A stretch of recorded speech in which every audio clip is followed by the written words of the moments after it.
옴 따레 또 따레 또레서 옴 따레 또 따레 또레서 따레 또레소와 옴 따레 또 따레 또레소와 옴 따레 또 따레 또레소와 옴 따레 또 따레 또레소와 옴 따레 또 따레 또레소와 옴 따레 또 따레 또레소와 옴 따레 또 따레 또레소와 옴 따레 또 따레 또레소가 질문하십시오. 선생님, 제가 질문 드리겠습니다. 티베트 불교의 논리학 뒤다라는 게 있는데 그 뒤다의 의미라든가 그 내용에 대해서 선생님의 설명 좀 부탁드리겠습니다. 뒤라는요 인명학의 기초일 뿐이에요. 그것부터 쭉 배우는 거예요. 거기서 뒤라를 1년 배워야 되겠습니다. 기초 논리학을. 그 다음에 이제 그 뒤로 이제 따릭이라는 그것도 1년 배우고 이렇게 해서 논리를 쭉 배워나가가지고 이제 스님들이 해마다 겨울 되면 한 달씩 잠양군주를 해가지고, 잠양이라는 건 문수보살 말이에요. 문수보살 같이 지혜로운 사람이 되자 그래가지고 잠양군주라고. 그래서 군주라고 해가지고 겨울에 한 달씩. 그 티베트에서는 겨울에 얼마나 추워요. 근데 그 추운 겨울을 그 뜨거운 몸의 열기로 그 모든 절에서 다 모여. 10,000명 막 이상 모여가지고 배 논쟁을 하는 거죠. 선문답을. 그 눈보라 속에서 선문답을 하는 겁니다. 아이고, 상상만 해도 좋겠네. 그 버터차에다가 막 김이 펄펄 나는 버터차 마시면서 그 빵에다가 먹어가면서. 그게 천국이고 극락이지. 그렇게 생각해요. 기초 논리. 다음. 도교 양정으로 해서 교정과 선정으로 나뉘는데 교정과 선정의 차이 또는 대승 교정, 소승 교정, 화음정 이런 것들이 교정과 쉽게 말하면 교정과 선정이고 교정 안에도 화음정 뭐 여러 가지가 있죠. 그 다음에 선정에는 법성정, 법상정 많죠. 근데 이게 원래 불교에는 이런 게 없어요. 아니 그러면 온각경을 중시로 온각정이 되고 능엄경을 위주로 하면 능엄정이 되는 거잖아. 중국은 이런 식으로 이걸 뭘 많이 만들어놔. 아니 화엄경이라는 것은 선제동자가 성불하는 것까지 쭉 가는 것을 설명해 놓은 거잖아. 그러면은 수행의 단계를 화엄경에 다 설해놨는데 그 화엄경이 교정이면 그러면 선종은 무엇에 의지해서 선을 하냐? 일체 생각 없음으로 한다고? 그런 건 아니겠죠. 그래서 교정, 선정 나누는 것은 교라는 것은 부처님이 이렇게 수행을 하고 왜 수행을 해야 되고 어떻게 수행하는 것을 구체적으로 가르친 것이 교예요. 선하는 방법을 가르친 게 교라고. 근데 교정과 선정을 나누는 거야. 이건 중국식이죠. 그래가지고 천태대사에 보면은 대승시교, 대승원, 여러 가지로 나눴는데요. 그건 중국의 천태지자대사가 나눈 거지. 원래 인도에는요, 그런 단어 자체가 없어요. 그냥 인도는 처음부터, 그 대신에 인도는 이게 있죠. 부처님께서 나누셨던 기준은 뭐냐? 소승과 대승. 이렇게 딱 나눠놨어요. 물론 대승에서도 밀교가 있긴 있지만, 그것은 비밀이고, 이야기할 필요가 없고, 불교는 3승밖에 없다. 소승, 중승, 대승. 이게 불교는요, 이게 왜 나누면 안 돼? 근데 대승에서도 화엄정이 있고 법화정이 있고 법상정이 있고 이것은 중국인의 특성상 만들어 놓은 거예요. 의상대사를 한국 화엄정의 시조다. 그것은 중국의 영향을 받아서 그런 거예요. 그러나 의상대사의 화엄정이잖아. 근데 왜 의상대사의 법성계는 우리 선종에서 모르면 안 되는 거냐고. 의상대사 법성계를 모르면 선종에서 명함을 못 내밀잖아요. 근데 화엄정의 이야기를 왜 선종에서 갖다 쓰냐고. 아니다 이거죠. 그래서 교정이다 선정이다 이런 것은 원래 인도에는 이런 거 없어요. 불교는 소승, 중승, 대승 3승밖에 없어요. 다음. 나누는 것은 오온이 나는 아니지만 오온의 의지에서만 존재한다고 할 때 그렇게만 이해하면 되는 것입니까? 아니면 오온의 의지에서 존재하는 것도 여러 단계가 있는 것입니까? 그래서 우리가 보통 일반적으로 나를 끌고 다니는 놈이 누군가 하는 화두가 아니고 오온에 의존해서 내가 있다는 이 화두를 바꿔가지고 오온에 의존해서 내가 있는데 오온 밖에 나는 없는데 어떤 것이 나인고 하고 이렇게 쭉 하잖아요. 그럼 돼 안 돼? 될 것 같죠? 안 된다고. 이것은 이 화두를 딱 놔두고 중론 27품을 다 끼워 맞춰야 이게 화두가 팡 터집니다. 근데 이것만 가지고 한다고 결국 뭐가 달라요?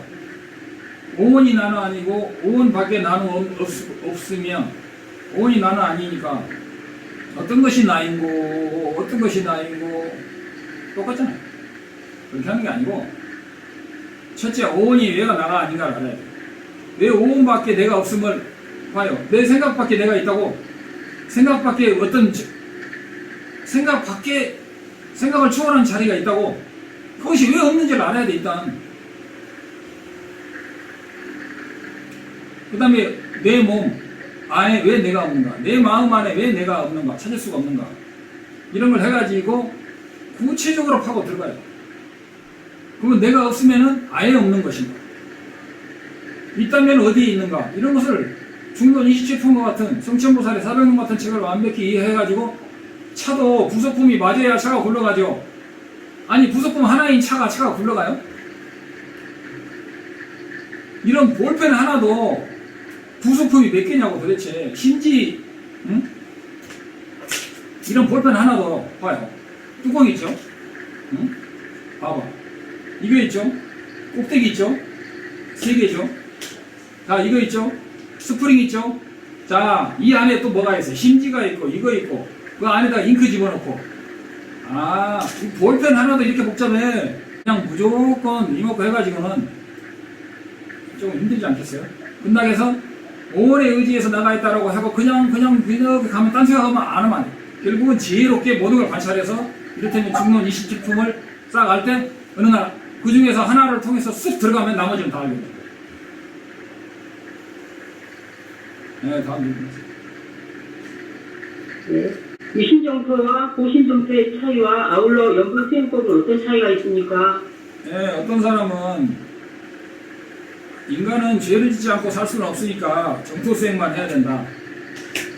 정토수행, 내가 지난번에 말한 정토수행 굉장히 좋고 완벽한 수행법 중에 하나입니다. 저도 항상 말하지만 항상 정토수행을 같이 갔죠. 근데 인간이 죄를 짓는다고 해서 정토수행만 해야 된다는 그 논리는 좀 빈약한 거죠.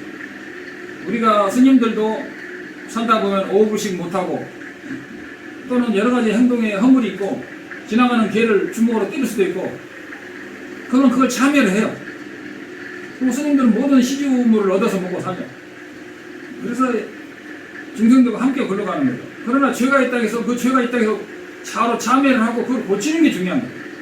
죄가 있다고 해서 우리는 아무것도 할 수 없는 것처럼 하면 안 됩니다. 그래서 그 다음에 우리 인간은 죄를 조금씩 지으면서도 그 죄를 넘어설 수 있는 수행을 할 수 있는 존재다 이거예요. 특히 불교를 만난 불교 신자들은 그 자기가 죄를 짓지만 그 죄를 넘어설 수 있는 수많은 수행을 할 수 있는 가능성을 가진 존재다. 특히 선지식이 만나면 정말 죄를 조금씩 짓지만 그보다 100배, 만배, 억배의 공덕을 쌓을 수 있는 거죠. 그리고 정토에는 극락정토와 같은 그 보신, 세계 정토가 있어요. 색계. 색신이 머무시는, 보신이 머무시는 그 색신정토가 있고요. 유신정토가 있어요. 근데 색신정토에 태어나는 것이 우리가 알고 있는 정토수행이고요. 유신정토는 뭐냐면 색신정토에 태어나는 목적은 깨달음과 불지가 되기 위해서 태어나죠. 그러니까 거기까지 가지 말고 여기서 바로 그 수행을 하잖아요. 그래서 유신정토 수행과 색신정토, 극락정토 같은 이런 수행은 두 개가 이렇게 머물러 있어요. 뗄래야 뗄 수가 없는 거예요. 마음은 더러운데 혼자 이 사람이 극락세계에 태어날 수 있을 것 같아요? 아니, 그 미리국에서 어느 나라로 가면은 경찰이 잡아가잖아요. 마음이 더럽고 탐욕이 많은 사람이 극락세계에 간다고? 그러려면 대참여를 해서 가야 돼요. 그래서 유심정토와 그 새끼의 보신정토는 절대로 둘이 아니다. 보신정토에 가는 이유는 그 마음을 닦기 위해서고, 이 마음을 닦는데 최적화된 세계가 이 세계다. 근데 이 사바세계는 뭐냐? 그런 유심정토를 닦는 최고의 도량이다. 그래서 극락세계에 있는 수많은 보살들이 항상 이런 남성부주 같은 세상을 부러워한답니다. 저기 가면 공부가 10배, 100배, 1000배 빠를 건데 하면서 그래서 극락세계에 있는 많은 보살들이 이 세계에 와서 이 중생들을 제도하고 있다고 그래요. 그래서 그 극락으로 가는 것만 알지 극락에서 와가지고 보살들이 이 인간들을 제도하기 위해서 지금도 많은 보살들이 활동하고 있다. 뭐 인도, 중국, 티벳에 한국에도 많이 와 계시겠죠. 그래서 다 역할이 다른 거예요. 어떤 사람은 평범한 노가대를 하고 있을 수도 있죠. 뭐 하고 있는지 몰라요. 우리는. 그러나 그런 사람들이 전 세계에 흩어져서 자기 인연 따라 보살행을 하고 있다고 뭐 보는 거죠. 그래서 때로는 이 인간 세계에도 극락 세계의 보살들마저도 부러워하는 험난하지만 엄청나게 빨리 갈 수 있는 유심정토의 세계다. 그래서 극락 세계에 갔다가 또 온 사람들도 많아요. 그래서 유심정토와 이 세계의 보신정토는 절대로 분리될 수 없는 개념이라는 거. 어느 하나에 치우치면 안 돼. 지난번에도 말했지만 유심이니까 극락 세계를 부정하고 극락이니까 이 세계는 지옥 같은 쓰레기 같은 세계라고 하는 것도 맞지 않는 거예요. 그럼 이 세계에 왜 부처님이 오셨겠냐고. 다음 질문. 인생은 하나로 순례다, 시간, 공간에 순례다 하고 말하는 사람이 있는데 이런 걸 어떻게 생각하십니까? 그렇죠. 시간과 공간이 따로 있는 게 아니고 우리 업이 변화되는 속도를 시간이라고 이름한 것 뿐이야. 시간이 있는 건 아니에요.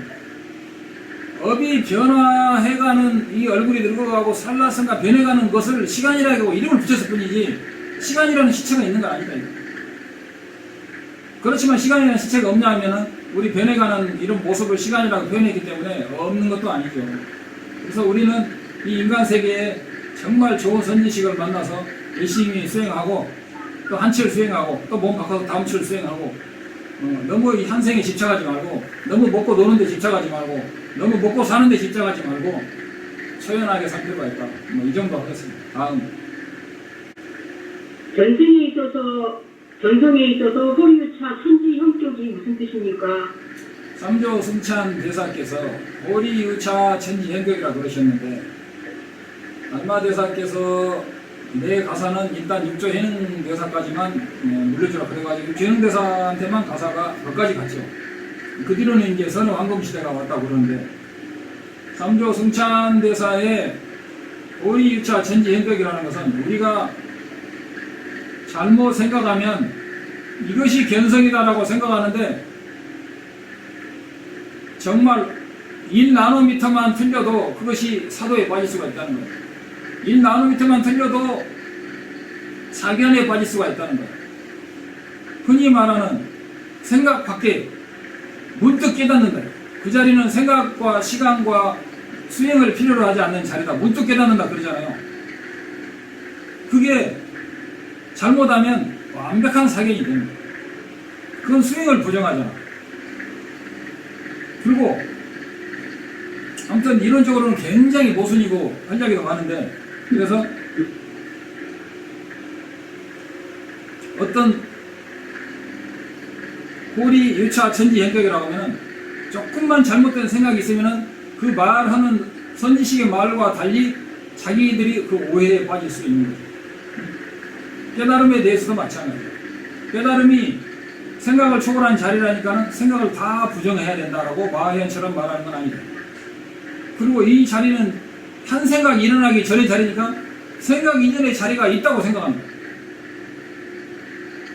방편으로 한 생각 이전의 자리라고 말을 하니까 그걸 덥석 무는 거야. 손가락으로 다리 가리키니까 달을 보지 않고 손을 꽉 잡는 거야. 한 생각 이전의 자리가 어디 있어? 한 생각 이전에 자리가 없다는 건 논리로 알 수 있잖아. 그 생각을 못 하는 거야. 뭐냐? 생각을 안 하니까. 그래서 여기 이런 말이 있죠. 제발 생각 좀 하고 살자. 다음 질문 하세요. 네, 선생님, 제가 질문 드리겠습니다.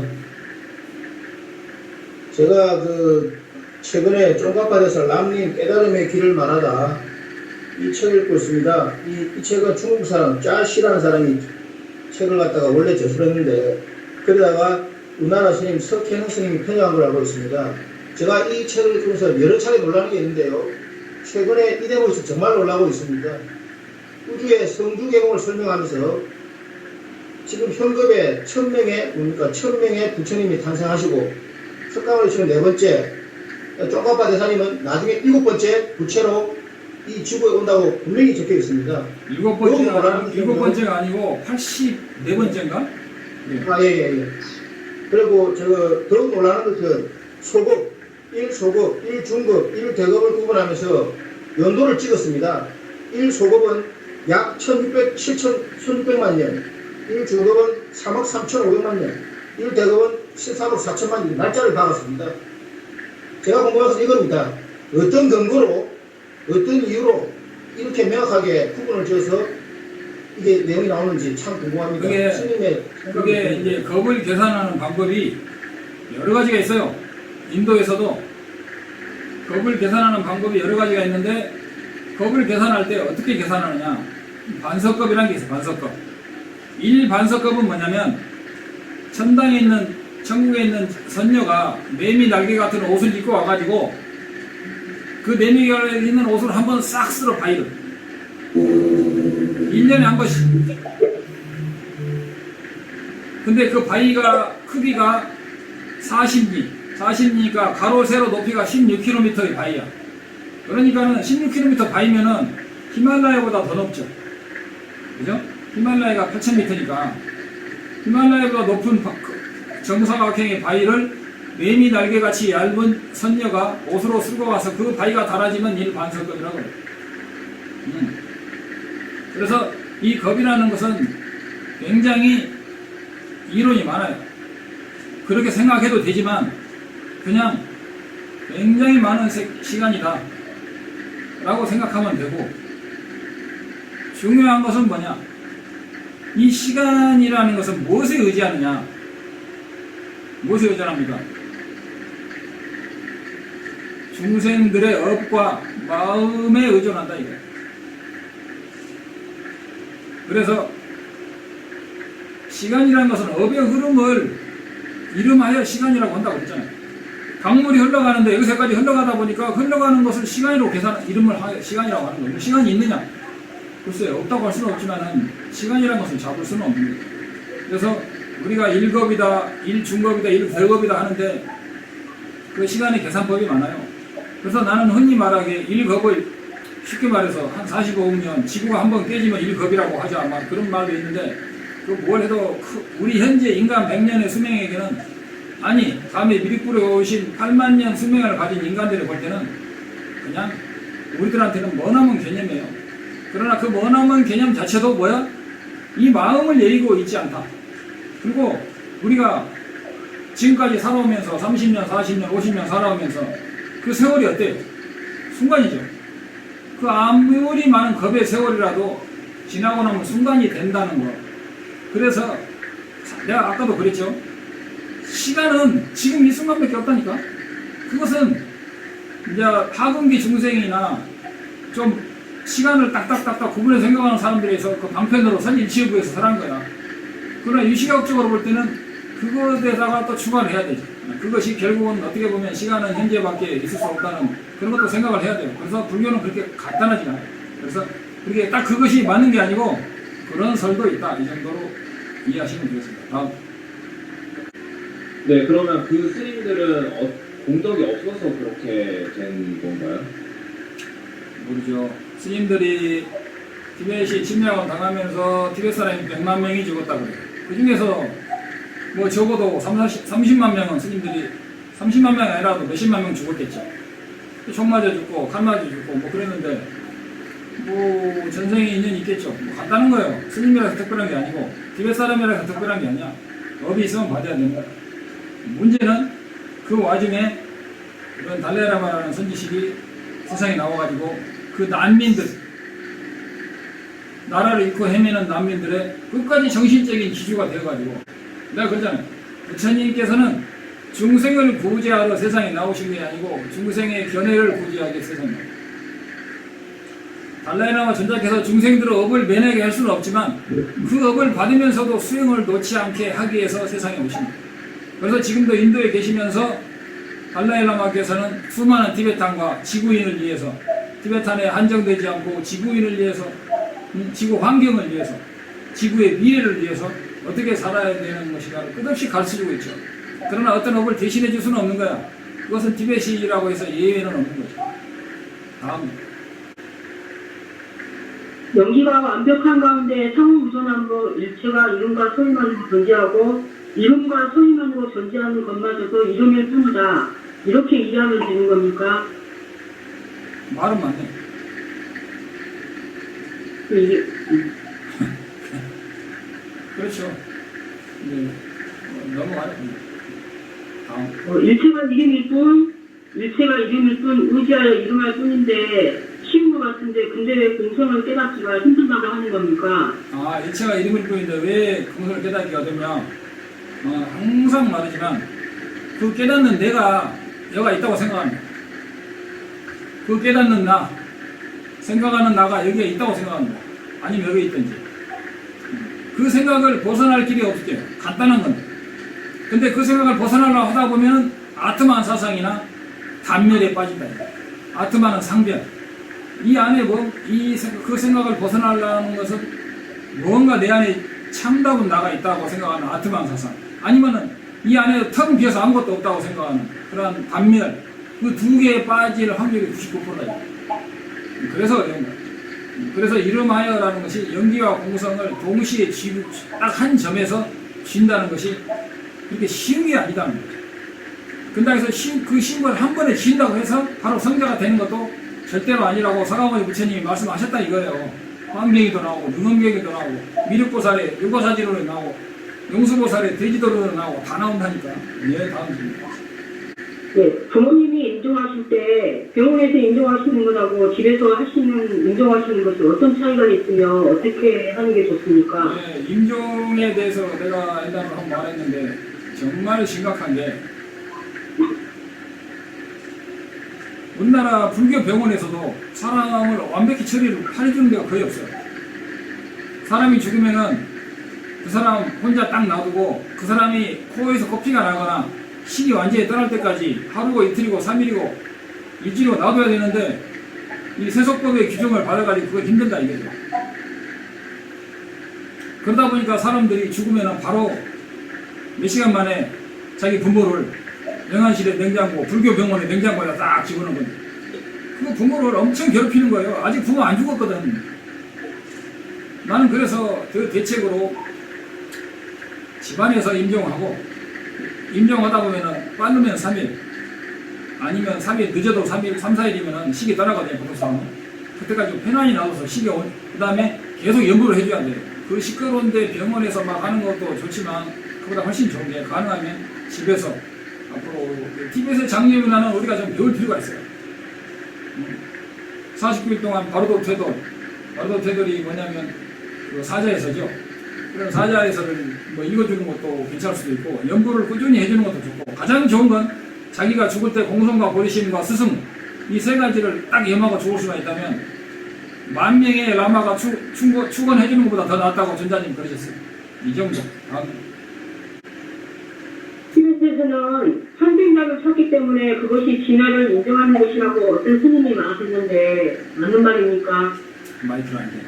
그래서 티베트에서는 환생자를 찾기 때문에 그게 참나라고 한국의 어떤 스님이 우리를 비방하는데 그것은 기초 교리가 너무 부족한 거예요. 환생자가 그러면 환생하니까 만약에 그게 참나 이론이라면 그럼 환생을 안 찾으면은 참나 이론이 아닌 거야? 찾고 안 찾고 아무 상관이 없는 거예요. 댓글 중에 어떤 분이 명상 수행하다 보면 청비어 있는 알아차림 속에 광명이 피어난다. 광명이란 청비어 있고 공 속에 가득 차 있는 것이고 부처님께서도 공직 시색을 설하시면서 온 우주가 광명을 찾다고 말씀하셨는데 이것은 이런 이야기들이 요새 유튜브라던가 인터넷에 보면은 그런 식으로 많이 불교 강의를 하는데 그러죠. 그 텅 빈 신령한 한 생각 이전 뭐 이치를 아는 관조하는 그런 그게 다 결국은 아트만 이론이라는 걸 모르는 거야. 아니면은 마하연의 그 텅 빈 이론, 문득 텅 빈 자리 그런 것들이 지금 유튜브에서 너무 많이 떠들고 있어요. 그다음 유교의 정광명과 견생의 차이가 무엇입니까? 어떤 사람은 성품을 광명이라고 표현하는데 맞는 말인가요? 그러니까 사람들은 참나 이론을 가르치는 사람은 달라일라마도 정광명이라고 했다. 참나를 정광명이라고 했다. 그걸 우기는데 정광명은 연교로 말하면 성품인데 그러면 성품도 정광명이냐? 성품이 본래 청정하니까 정광명이라고 할 수 있죠. 그러나 본래 청정하다고 해서 청정한 광명이라고 이름을 붙일 수도 있지만 원래 청정하다는 것은 광명이 아니고 청정도 아니고 하나의 뭐라고 하지? 무자성을 말하는 겁니다. 무자성일 광명이라고 하면 안 되죠. 정광명도 광명이라고 하면 안 되는 거야. 그게 밀교로 간다고 해서 이름이 바뀌었을 뿐이지. 그 부처님의 말씀은 단어만 보고 모르는 게 많아요. 스승한테 반드시 배워야 되는 게 많아요. 정광명이 무자성이 밀교적인 표현인데 무자성이 어떻게 광명이야? 어떤 사람은 아미탑을 제하방 작덕 심도 전망망 영도 영공 무념처 육문상방 자금광 그러니까 견성을 하면 자금광을 본다는 거야. 이 할아버지 자기가 유명한 그 인가를 받은 선사인데 아이고 그 말에 떨어져 가지고 자금광을 봐야 견성이라는 거야. 그래서 야 진짜 선생 없이 공부하면 다 그렇게 되는 거야.